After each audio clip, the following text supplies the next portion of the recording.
आप सबों का सिविलियंस में स्वागत है। इस चैनल के माध्यम से आप लोग को जेपीएससी मेंस का खोटा क्लासेस जो है वो फ्री में चलाया जा रहा है और इसका नोट्स जो है आपको टेलीग्राम में अवेलेबल कराया जा रहा है। अगर आप लोग नए हैं चैनल में तो आप लोग चैनल को सब्सक्राइब कर सकते हैं और टेलीग्राम चैनल से जुड़ करके आप लोग रेगुलर नोट्स प्राप्त कर सकते हैं। साथ ही साथ आप लोग को मेंस के लिए बहुत तरह से गाइड किया जाएगा। सब्जेक्ट वाइज और टॉपिक वाइज जितने भी इंपॉर्टेंट क्वेश्चन बन सकते हैं वो मैं एक एक करके उसकी वीडियो भी अपलोड करूंगा और टेलीग्राम चैनल पे भी आप लोग को पीडीएफ के रूप में डाल दिया करूंगा। और अभी फ़िलहाल आप लोग को खोटा की क्लास जो है अल्टरनेट डेज में आप लोग को अवेलेबल कराया जा रहा है। और यह वीडियो किसी क्लास से संबंधित नहीं है। इसमें बहुत से बच्चों को अभी भी ये मन में डाउट है कि क्या जेपीएससी प्रीलिम्स एग्ज़ाम जो है वो रद्द होगा। तो आज के सिनेरियो को देखने के बाद ऐसा प्रतीत होता है कि अभी भी जेपीएससी प्रीलिम्स का एग्ज़ाम रद्द होने की दूर दूर तक कोई संभावना नहीं है।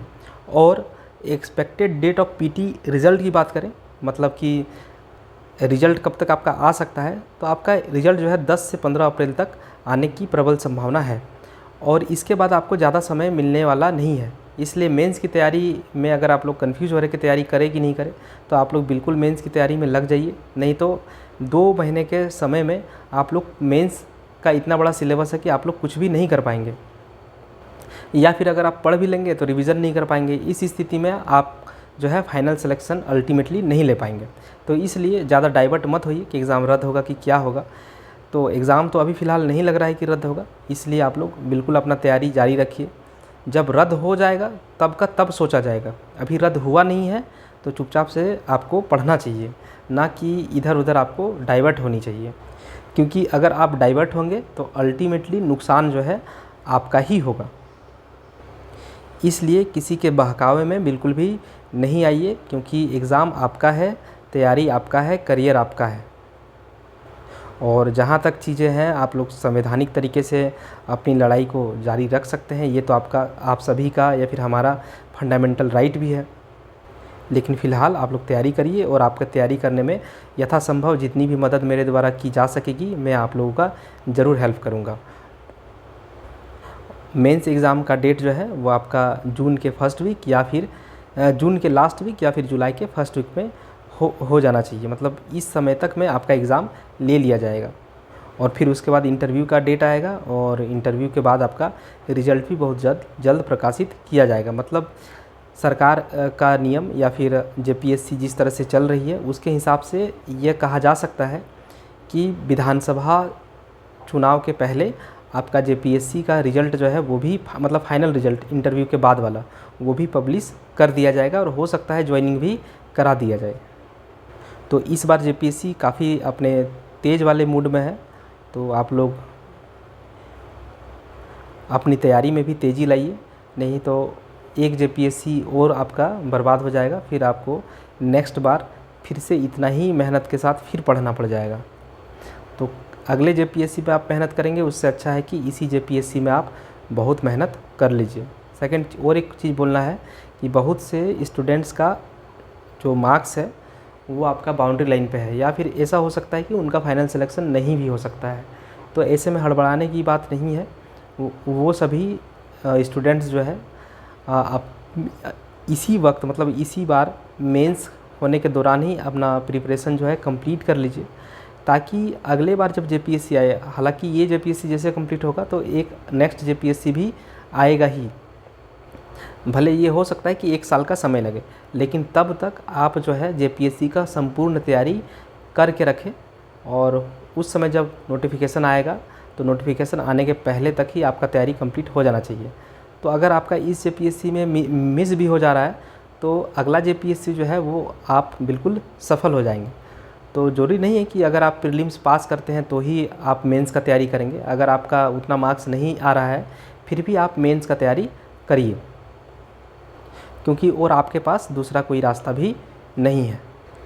और एक चीज़ ये भी है कि मान लीजिए कि आप अभी बाउंड्री लाइन पे लग रहा है, आपकी बाउंड्री लाइन पे है और आपका मान लीजिए कि प्रीलिम्स निकल गया, लेकिन अभी के समय आप कंफ्यूज होकर अपना समय अगर बर्बाद करते हैं तो उस समय जब रिज़ल्ट आएगा उस समय आपका सच में प्रीलिम्स आपका क्लियर भी हो जाता है तो आप क्या बाकी लोगों को कम्पीट कर पाएंगे जो लोग अभी भी पूरा मन लगा करके पढ़ रहे हैं? तो समय के महत्व को समझिए। अभी रिजल्ट नहीं आया है तो क्या होगा क्या नहीं होगा वो सब दिमाग से निकाल करके पूरे फ्रेश माइंड से आप पढ़ते चले जाइए। आज के समय में जो आपका जैसे जेपीएससी में 3.5-4 लाख जो भी लोग अपीयर हुए, इनमें से अगर 10,000 स्टूडेंट्स जो है एकदम बिल्कुल सीरियस प्रकार के हैं, तो ये 10,000 स्टूडेंट्स में सबका सिलेक्शन तो नहीं होगा। इसमें से सिलेक्शन होगा आपका 349 लोगों का ही सिलेक्शन होगा। लेकिन इन 10,000 बच्चों में से सबका नॉलेज जो है लगभग एक ही प्रकार का होता है, लेकिन फिर भी इन 10,000 में से बहुत कोई छँटने वाले हैं इंटरव्यू तक में।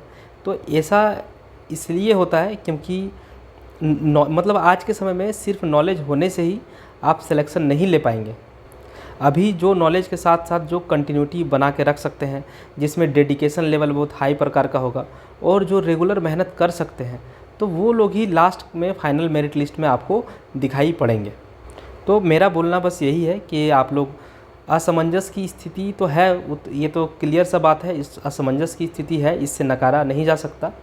लेकिन फिर भी आप लोग अपने मन को मना करके पढ़ाई में ज़्यादा ध्यान दीजिए, अनाप शनाप बातों में कम ध्यान दीजिए और बिल्कुल पंचुअल रह के पढ़िए, तभी आपका फाइनल सिलेक्शन जो है वो होगा। आज के समय में सभी के पास नॉलेज भी है और लगभग सभी लोग जो है स्मार्ट स्टडी भी कर रहे हैं। ऐसा नहीं कि आप इकलौता है जो स्मार्ट स्टडी कर रहे हैं और इकलौता आप नहीं है जिसके पास नॉलेज भी है। आजकल जो जितने भी सीरियस कैंडिडेट है सबके पास नॉलेज कोई कमी नहीं है और स्मार्ट स्टडी भी सब कोई कर रहे हैं। लेकिन अब यहाँ पे बात यह है कि स्मार्ट स्टडी के साथ आप हार्ड वर्क भी करिए, मतलब कि ज़्यादा से ज़्यादा समय जो है पढ़ने पर दीजिए। उसके बाद आप प्लानिंग करिए कि किस प्रकार से क्वेश्चंस को अटैम्प्ट करना है। तो हार्ड वर्क है, प्लानिंग है, ये सब आपका पूरा प्रॉपर होना चाहिए और आपका रेगुलरिटी होना चाहिए। मतलब रेगुलर आप पढ़िए, ऐसा नहीं कि 2 दिन पढ़े और 3 दिन फिर रेस्ट कर लिए, वो भी नहीं चलेगा। तो नॉलेज और स्मार्ट स्टडी के साथ साथ ये 3-4 फैक्टर भी आपको रखना पड़ेगा। इन 3-4 फैक्टर को आप इग्नोर नहीं कर सकते हैं। जब तक आप ये सब नहीं रहेगा तो आप फाइनल सिलेक्शन भी नहीं ले पाइएगा। तो सिचुएशन को समझिए और जो समय का महत्व है उसको भी आपको समझना होगा और कड़ी मेहनत करनी होगी, तभी जाके जेपीएससी जैसा एग्ज़ाम आपका क्रैक होगा। तो चलिए, काफ़ी मोटिवेशन हो गया और ज़्यादा तेल मसाला लगाने के लिए मेरे पास कुछ भी नहीं है। मिलते हैं नेक्स्ट वीडियो में, तब तक के लिए धन्यवाद। चैनल को सब्सक्राइब कर सकते हैं, नोट्स के लिए टेलीग्राम में ज्वाइन कर सकते हैं। टेलीग्राम चैनल का लिंक जो है वो आपको डिस्क्रिप्शन में मिल जाएगा। अभी हम लोग खोटा स्टार्ट किए हैं और उसके बाद अगर समय बचेगा तो दूसरा सब्जेक्ट भी स्टार्ट करेंगे और साथ ही साथ जितने भी सब्जेक्ट है उसके सेक्शन वाइज हम लोग मोस्ट इम्पॉर्टेंट क्वेश्चंस भी अवेलेबल करवाएंगे। तब तक के लिए धन्यवाद।